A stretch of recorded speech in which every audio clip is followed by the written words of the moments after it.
Hello and welcome to our midday report here on TVP World. It's 2 o'clock in Warsaw. I'm Diana Skaya. And we begin with the peace talks between Ukraine, the United States and Russia. Now they have concluded in Geneva. And now despite Russia attending the negotiations, its forces continue to strike Ukraine, launching an Iskander-M ballistic missile and more than 120 drones overnight into Wednesday. Our correspondent Oz Chatterjee reports from Kyiv. The third round of negotiations between the United States, Ukraine and Russia has ended after 2 hours of talks on the second day of negotiations in Geneva. The US Special Envoy Steve Witkoff said that meaningful progress was made at these meetings, whereas President Zelenskyy called them difficult and accused Russia of stalling for time. No significant breakthroughs have been made in this third round of negotiations, with the two biggest issues being the territorial control of the Donetsk and Luhansk region, something the Russians are demanding that the Ukrainians withdraw unilaterally from, something the Ukrainians have repeatedly refused to do, and control of the Zaporizhia nuclear power plant, which before the full-scale invasion of Ukraine was providing about 20% of Ukraine's energy needs. The Russians occupy that nuclear power plant, and that is one of the major issues in these negotiations going forward. We have heard from the Russians and expect there to be another round of negotiations coming soon, but no indication when or where those negotiations will take place. Now, this comes amidst further Russian attacks on Ukraine. 5 people killed, 30 injured after Russia launched 126 drones and 1 Iskander-M ballistic missile into Ukraine. It's -8 degrees here in the Ukrainian capital of Kyiv at the moment, so Russia continuing to strike Ukrainian energy infrastructure while these negotiations have been taking place. I'm Oz Chatterjee reporting from Kyiv for TVP World. Slovakia has declared a state of emergency over its oil supply. Now this comes after Bratislava and Budapest turned to Croatia requesting help following disruptions in oil supply via the Druzhba pipeline, which has been offline since the end of last month. Slovakian authorities have declared a state of emergency due to the country's lack of access to Russian oil, usually transported through the now damaged Druzhba pipeline. Slovakian refineries have now been allowed to tap into the country's strategic oil reserves. Hungary used to receive the Kremlin's supplies through the same pipeline. Budapest and Bratislava have turned to Croatia for help. Oil supplies in Hungary remain secure. We have sufficient strategic reserves. Together with the Slovakians, we have indicated to the Croatians that, in accordance with the rules of the European Union, which are binding to all, we intend to import Russian oil via the Croatian pipeline by sea. The Croatian economy minister said Zagreb was ready to help, in compliance with EU law and US Treasury Department rules, while adding that with resources available, EU countries no longer have any technical excuses left for remaining reliant on Russian oil. Besides Russia, there are other sources of oil. The entire European Union today functions on non-Russian oil. It is clear to me that those who still use it are focused on profit, but that profit finances the Russian war machine that destroys Ukrainian lives and economy every day. The European Commission is in touch with Kyiv regarding the repairs of the Druzhba pipeline, according to the Commission's spokesperson. Slovakian authorities expect it will take up to 30 days for the oil to reach Bratislava through the Croatian Adria pipeline. When Russia ends its war in Ukraine, Moscow is likely to shift its military focus north, increasing pressure in the Arctic within just a few years. Now, the warning comes from General Sami Nurmi, Deputy Chief of Staff for the Finnish Defense Forces, who told TVP World that Russia could rapidly rebuild its combat power. Finnish troops seizing a ship suspected of sabotaging a Baltic Sea cable at the turn of the year. Around a dozen such cables have reportedly been damaged since October 2023. Mainly, it's thought, by Russia's so-called shadow fleet of often aging and poorly maintained tankers used to transport oil in defiance of Western sanctions. In an exclusive interview, General Sami Nurmi, Deputy Chief of Staff for the Finnish Army, told TVP World that tens of Shadow Fleet ships sail through the Baltic every day, raising the prospect of an ecological disaster.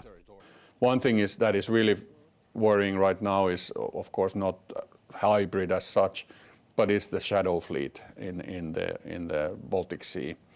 And you will probably later on see the Baltic Sea with the ice situation today. So these not in so good shape tankers in the shadow fleet are going back and forth. So, oil catastrophe could be more than probable in the future.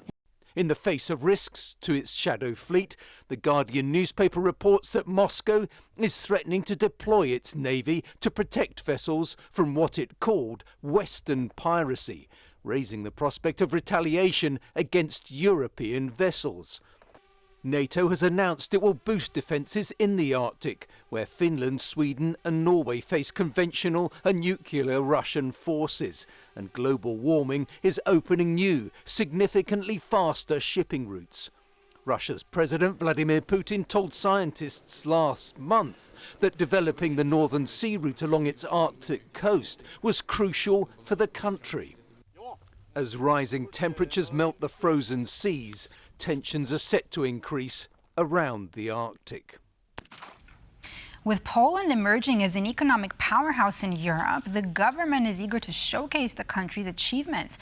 However, while macroeconomic indicators paint a very rosy picture, significant challenges still loom. Welcome to Poland, the fastest growing big economy in the EU. That's a fact that the government emphasizes on every possible occasion, like Wednesday's press conference.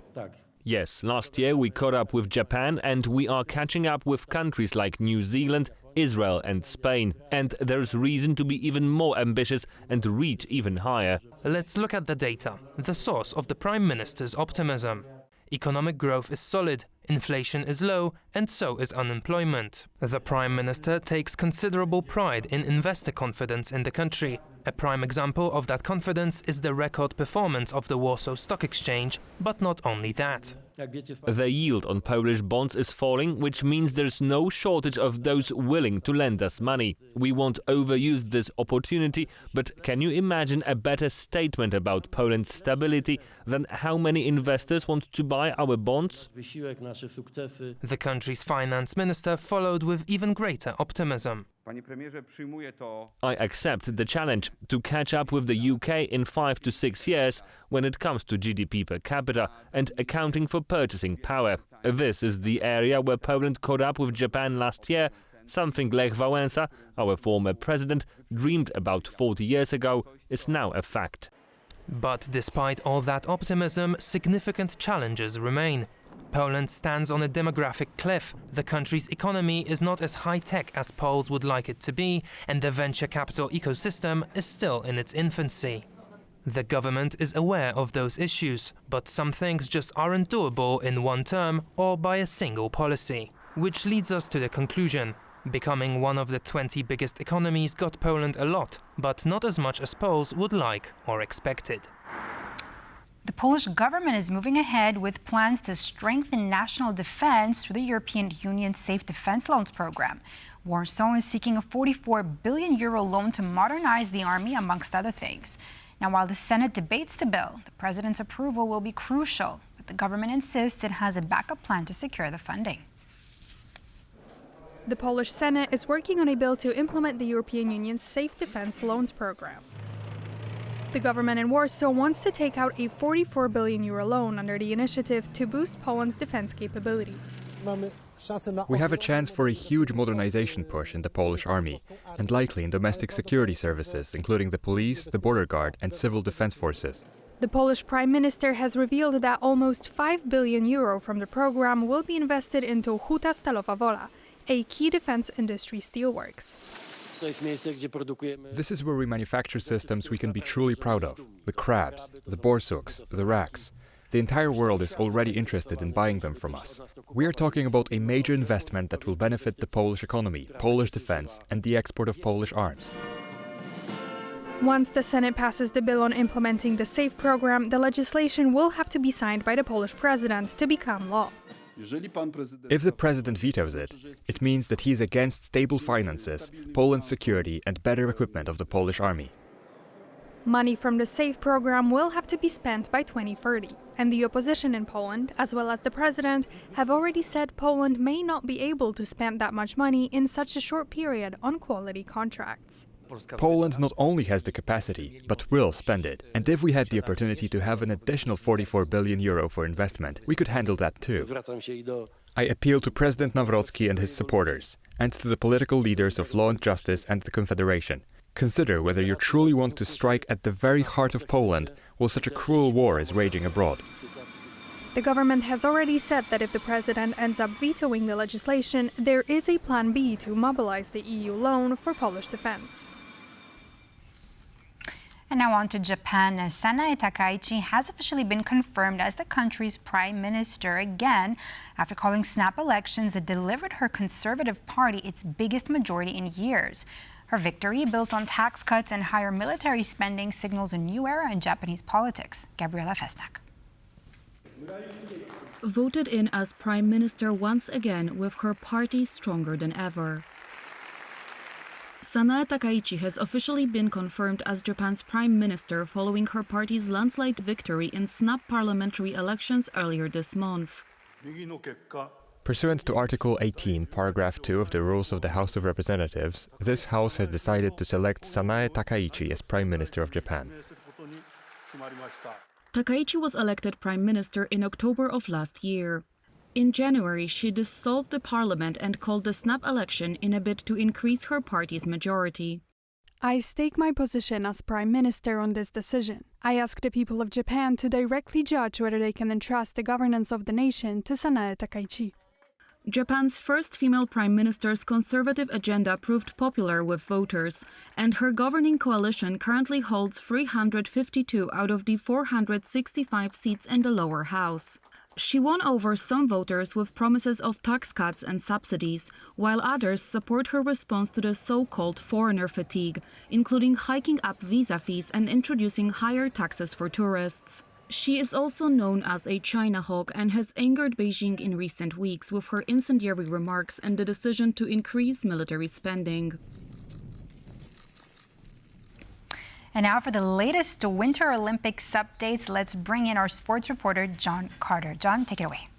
Thank you very much, Diana. So let's start by taking a look at events away from the snow and the ice, as 10 athletes from Russia and Belarus are set to compete under their national flags at the 2026 Paralympics.